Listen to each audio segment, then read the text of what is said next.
성주 사드 기지에 닷새 만에 물자 반입이 다시 시작되면서 주민과 충돌이 빚어졌습니다. 사드 기지를 둘러싼 갈등을 해결하기 위해 국방부와 성주군이 상생협의회를 출범시킨 지 하루 만에 벌어진 일인데요.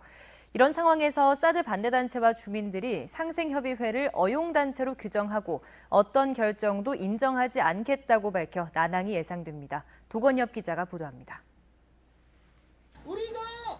사드 반대단체 회원과 주민 30여 명이 소성리 사드 기지로 들어가는 도로에 같이 앉았습니다. 우리는 어떤 일이 있어도 이 길을 비킬 수 없습니다. 이 길로 미군이 다니게 할 수 없습니다. 그렇지 않습니까?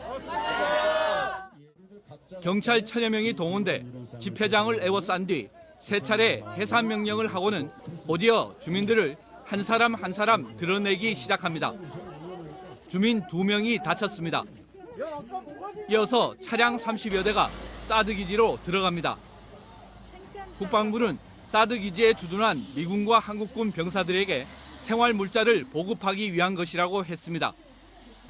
사드 반대 단체들은 기지 공사를 위한 장비와 인력을 동원한 것이라고 의심하고 있습니다.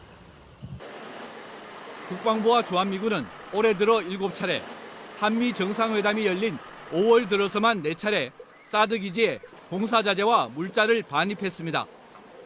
그때마다 반대 주민들과 충돌이 빚어졌습니다.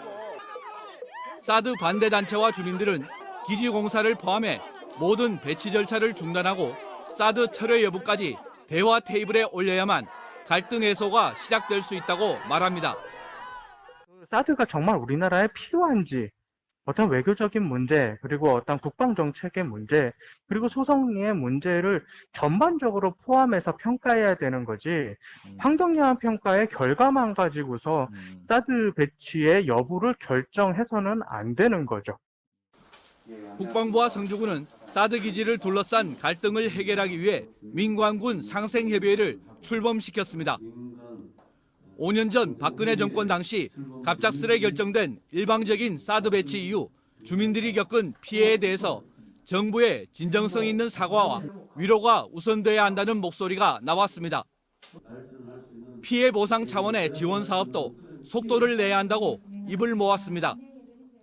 앞으로 이제 협의를 좀 정례화해가지고 지역 갈등 해소라든지 각종 현안 해결에 하여튼 우리 상생협의회가 좀 큰 역할을 할 것으로 그렇게 기대를 하고 있습니다.